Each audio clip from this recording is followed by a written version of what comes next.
Hi YouTube, Hedgiechins here back with another video. So today is going to be a little bit of a different topic. I'm actually going to be talking a little bit about myself, um, a little bit about my story, as well as how the pets came to be. So I'm here with Fuzzy, who's running around like a goose. That's why you see the toilet paper roll. We're actually in the bathroom. And I'm here with Flower. So I might have to get up a couple times. I am cooking while I'm doing this video, hopefully not. So this is going to be a bit of a long video, so if you guys want to hang on, that's fine. If you don't, that's fine too. So I'm going to start from the way beginning, before I came to Boston. So when I was 18, turning 19, it was 5 days after my high school graduation, I moved up here to be with Christian, which is my husband, and before that, I had applied to a college up here. I did get accepted, but decided that I didn't want to go there. It wasn't what I wanted to do. So I didn't. And want to go run a little bit? So that's really not what I wanted to do with my life. It was really a technical school, not really what I wanted to be. And so I came up here in May of 2014. And Christian and I were living in his dorm for a while until we got situated with an apartment which had roommates, and it wasn't exactly what we wanted, so to say. And so we decided to move out. Our roommates were just a little bit odd. I don't want to go into much detail about them. They were just kind of strange people, and they were really hard to live with. After a while, they were cool at first, and then things went downhill really quick. So we moved out. We broke our lease and we moved out. We just couldn't live with them anymore. So we moved into this apartment, which is in Winthrop, Massachusetts. It's like a kind of like a little island. Not really, but it's considered like a town, but I consider it kind of an island. It's right on the beach. So we moved here, and we had brought Pebbles along with us. We got her while we were living in our first apartment. While we were living, sorry, while we were living in our first apartment, we did get Pebbles at a pet shop, which is when we really didn't know too much about animals, and the pet shop was a really awful situation, and I'm really happy that we got to buy her. She was ridiculously expensive, but that's okay. We're really happy to have her on board. So anyway, I was working a job then as a nail technician. I've been doing nails since I was 16. And once we moved here, we brought Pebbles with us. And December of 2014, it was the first time that I had been home in quite a bit of time, maybe like, 8-9 months? Yeah. So we went back home for 2 weeks for Christmas and New Year's to spend time with our families, and we got Rodolfo. We came back up with Pebbles and Rodolfo. And so they were our first two. And anyway, so I'm going to talk about a little bit what happened in 2014, why we were bouncing back and forth, and as far as the channel, how it started, and things like that. After I got Rodolfo, I really decided that I always wanted a YouTube channel, never really had anything to talk about, and they really did give me something to talk about, as well as when I got the animals, when I started getting them, they were therapy pets, and they still are. And I got them to help me through a really hard time I was having, the reason I moved out of my parents' house, and I love them to death, and I would never say anything bad about my mom and dad. They're wonderful people, but it was just really difficult living with them, and I realized a little bit later that, they're good people, but we just can't, as I got older, we just couldn't live under the same roof. We had different views on different subject matters, so I moved out, and I don't regret a minute of it, although it was really hard. I will say when I got here, I was extremely lonely, and not because Christian wasn't a good man and he wasn't there, he was always there, but I just felt really alone for a while, it was a really difficult adjustment to make, you know, just picking up and leaving, literally with 2 suitcases and a few boxes that I had sent up prior to being here. I have been here and I still haven't really made any friends, and I've been here almost 2 years, so it's still been pretty difficult, although I will say that my pets are my friends, and I know that some people will consider that really weird, but I mean, they really are. They're family and friends to me. So anyway, we moved here, and things started going a little bit downhill due to some poor choices that I made on my behalf. Nothing really to do with the animals. They are a large expense, but I don't think that they took up most of the problem that I was having. I really did have a spending problem, and I'm still working on it now.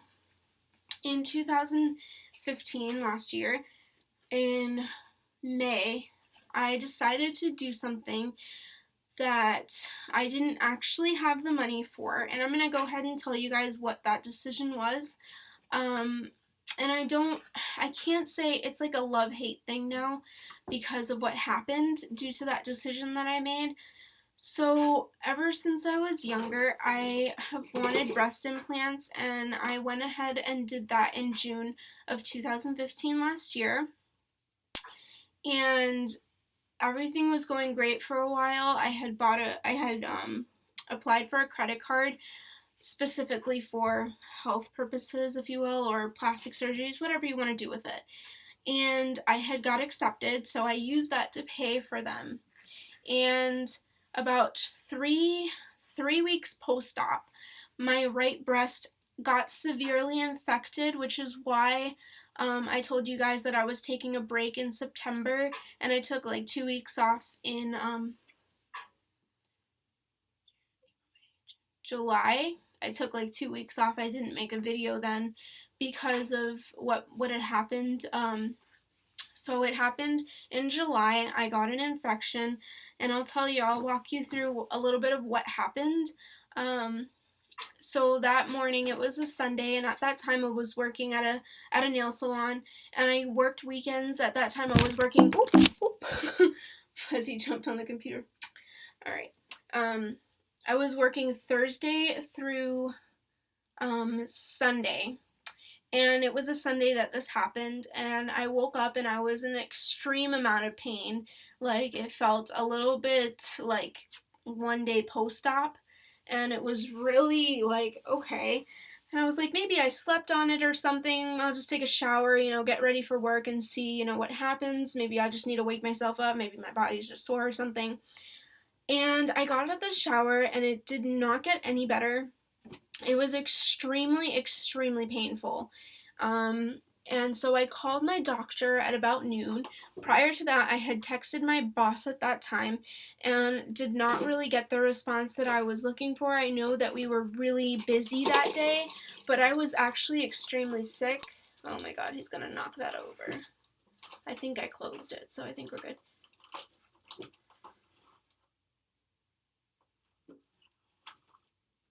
Okay.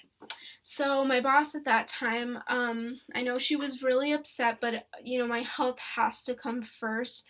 And I mean, I really don't think she understood the circumstances until after. So I texted her at about 9:30, and I said, I can't come in. Something is seriously wrong.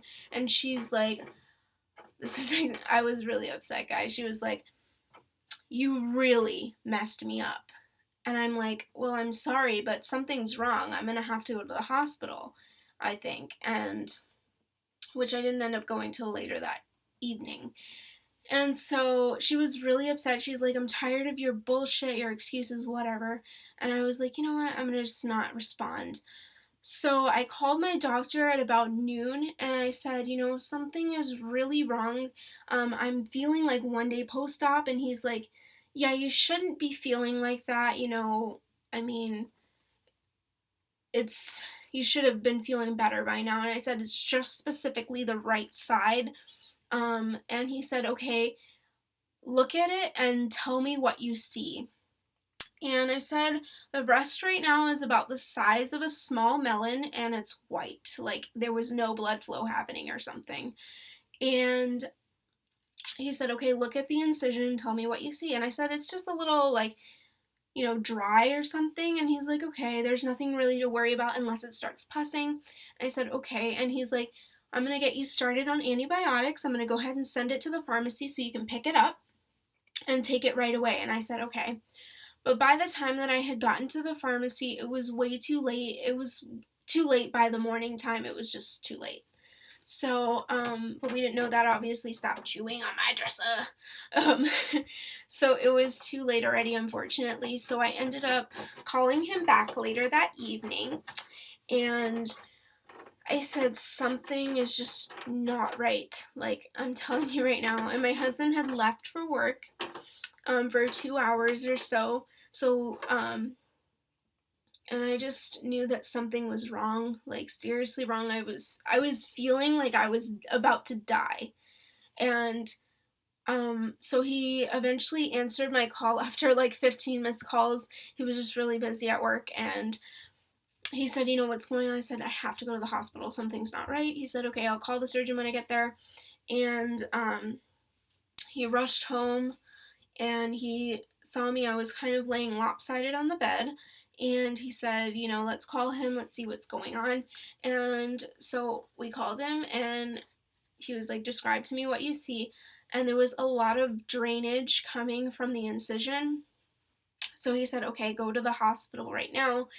And I said, which hospital? And he said, whatever's close to you. And I said, no, you're my surgeon. I want you to be there. I'm not going to go in somebody else's care that doesn't know my case. I'm not, I don't have time to explain to people what's going on. And he was like, okay, I work, it was about 35 minutes from where we live. And I said, okay, we'll meet you there. My husband drove. We got there at about 8:30, and I was really not feeling good, and the receptionist was really starting to tick me off because, obviously they have to ask you a lot of questions. Like, he had called prior, we can answer questions later. I am not feeling good. So she's like, oh yeah, he called ahead of time, so you can go ahead and see the nurse. The nurse asked me, what is your pain on a scale of 1 to 10? And I didn't want to, like, be a chicken or something and say 10, which really it was actually like an 11. And I was like, oh, maybe a 6, 7. She's like, okay. So she took my temperature. It was at 109 fever that I was running. And at that point, I'm going to try and describe to you what it feels like. You start not feeling anything anymore. I couldn't even feel like really as bad of a pain as I was in anymore. Like that morning. So, I just started, it was almost like I was just going. And so they took me back. I laid on the bed. The lady put antibiotics, painkillers, things like that, morphine. And I started getting a little lightheaded, so I was okay then. And then she said, okay, we need to take a swab, see what caused this to happen. It's definitely infected, and your doctor should be here soon. And I said, okay. So she took the swab, and later we found out that they found 3 different bacteria that had gotten into the incision. It was extremely scary, but I mean, I'll get to how I feel about it after. So, she took the swab. My doctor came in at about like 15 minutes later, and he looked at it. He said, I'm sorry, but we're going to have to remove it. It's really infected. And we got to go ahead and try and drain some of that fluid out. Guys, it was the worst pain of my life. I was screaming bloody murder and cursing. I was just so, oh my God, it was so painful. Like, the pain meds couldn't even take that away. Like, it was awful. He drained the fluid. I was scared, obviously, to see it because it was really disgusting. So anyway, so he talked to us about our options, should we remove both or just one? And my husband was really upset. Obviously, we're going to try and save my life, and we have to do the right thing and remove it. It was really hard to hear, and I was really sad. I did a lot of crying at the hospital, and I was in a horrible mood. I just didn't want to be bothered. I was really upset. So, he said, do you want to remove both or just the right one, and we can put it back in a few months? And I said, so I took the option to put it back in a few months because we really considered our options. And he said, my services to you are free of charge from now on. I really have to take care of you due to the fact that you did get an infection under my care. He was an excellent doctor, and it's 100% not his fault. It could have been anything that caused this to happen. So, he was excellent. He really took care of me. He spent the whole night at the hospital with me, came back at 4:30 a.m. and, stayed with me and held my hand through the entire thing. He was great. So we talked it over, and we said, if we take out both, we lose a ton of money. We're not going to get back that money from the surgery or from the anesthesia fee, so it wouldn't make sense. But either way, we're just going to remove the one, but we would still have to pay for the anesthesia because it's separate here in Massachusetts. I don't know how it works in other states, but it is separate here. So we did have to pay for that when I got it put back in. And I was really, really self-conscious once they did take it out. I had a AAA breast and a large C cup breast, so it was really just, it bruised me really bad. Obviously, I'm really fortunate to be here. The night nurses did a terrific job. They stayed in the room the entire night, they didn't even leave to pee or anything. They stayed the entire night, tried to get my fever down for surgery in the morning. So, about 5:30 a.m., they woke me up. They said, because I had only gotten maybe 2-3 hours of sleep, and I was like, I'm really upset. And they're like, yeah, we gotta wake you up. You gotta go to surgery. And by this point, there was the morning nurses, which were horrible. I don't even want to go through the experience. Those nurses were just awful, not on point, and just, I don't know, almost like they didn't know what they were doing or something. So I had a drainage tube after the surgery. I did have a drainage tube in my breast and coming out of my breast, and they did not teach me how to properly use it. So my surgeon did end up filing a complaint with the hospital due to the fact that the service in the morning was just, the bedside manner was horrible. I was ringing the nurse's bell because I had to pee due to obviously all the fluids they were giving me, and no one came. So my husband was like, I saw the night nurses disconnect you. I'm just going to go ahead and disconnect you. And I said, great. So he did it, came back and hooked me back up to everything. So he did a better job than they did. And then when I was getting released, they took out the IV from my hand, the one girl, the one nurse, and she literally was sitting there, and my arm was dripping blood all over my sheets, all over my pants. It was a lot of blood, and I was like, oh, I didn't even really notice it, but she was just kind of like looking down, and I finally looked down, and I was like, oh. She was like, yeah, I should clean that. I'm like, yeah, I think you should. It was just weird, awful bedside manner. I had just gotten out of surgery, and if you haven't been in surgery before, sometimes they'll switch you from one bed to the next, and I was literally thrown on the bed. It was horrible service. So, we ended up leaving that night, and I ended up taking a lot of time off work, and I couldn't work for a while. So that's really where I'm coming from as far as the financial struggles that I went through in 2015. That's really where it all started. I came here with a couple thousand, and I have a big fat goose egg right now, just zero. So I'm really trying to work really hard and build myself back up. I'm opening the store and really trying to work on saving some money as well as paying off my debts. So from time to time, if you guys don't see me on here, that's what I'm trying to do. I'm just trying to, really get myself out of this hole. It didn't work for a while, as I said.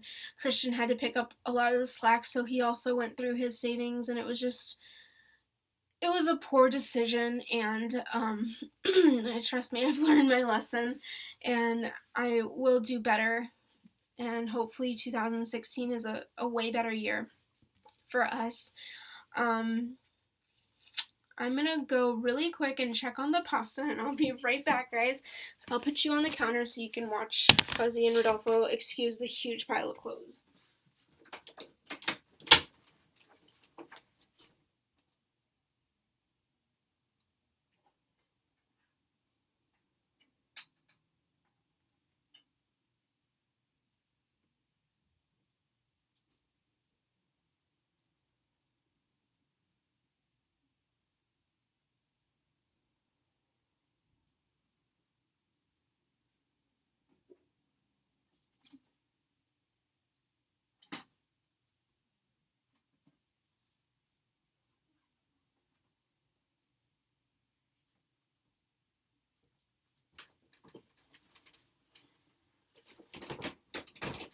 Ooh, Fuzzy, you're wet.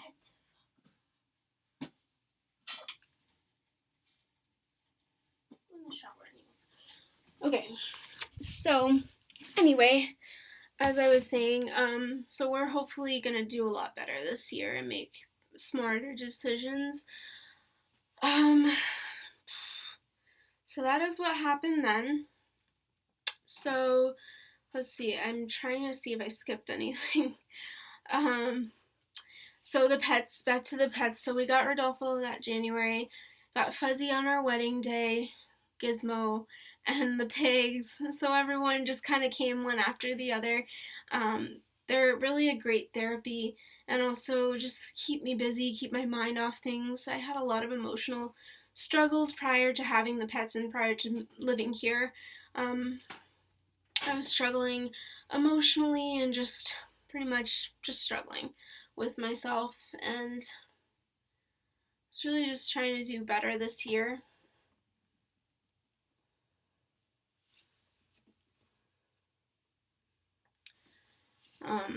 So hopefully that will change. So if you guys would like, I will put a video up next week about the store. So it's actually taking a lot more than I thought it would. I actually have to register it through the state and go through all these crazy things and get a license for it. So I'm still waiting for that. So I actually can't even have it up until I have a license to sell and do that kind of stuff. And, you know, the guy's working on the website as well as registering it through PayPal and things like that. So you guys will have some really fantastic goodies this year, and I'm really excited to open up the store. It's really been a long but great year, and I hope that you guys will enjoy the store in years to come. I'm hoping, why are you sniffing my toe? I'm hoping that by the end of the year that I'm doing it 100% full time. So to start off, I'm not going to make a poor decision and just quit my job, because, you know, I can't do that. I do need the money, and nails does make really great money, so I will be there for a while longer. And my boss is actually opening up another location, so I'll probably be moving there since it's closer to my home. Hi. I'm gonna cut your toenails. Cut everybody else's toenails and do a weigh-in. You're eating my hair. It's not hay. Okay. So thank you guys so much for watching, and I hope that you guys can really understand where I'm coming from as far as the pets. If you have any questions, comments, concerns, please feel free to comment below. I always try to answer everything. I will be making a video, a requested video, for the bonding process, as well as the adoption story for the twins, and that will be in the next weeks to come, as well as, you know, the additional store updates and things like that. And I will also be doing a video and showing you guys the kinds of things that you can buy in the store, explaining a little bit how to work the website, things like that. So again, please subscribe, and thank you guys so much for all of your support. It really does mean a lot to me, and it really does make me happy to see all your wonderful comments and support. So I hope that we have another great year in 2016, and remember, 1,000 subscribers, oh, you're chewing on my hair again, 1,000 subscribers, we will have our first giveaway, so please tell your friends and family to subscribe, and please like the Facebook page as well. I will link it below. Thanks, bye!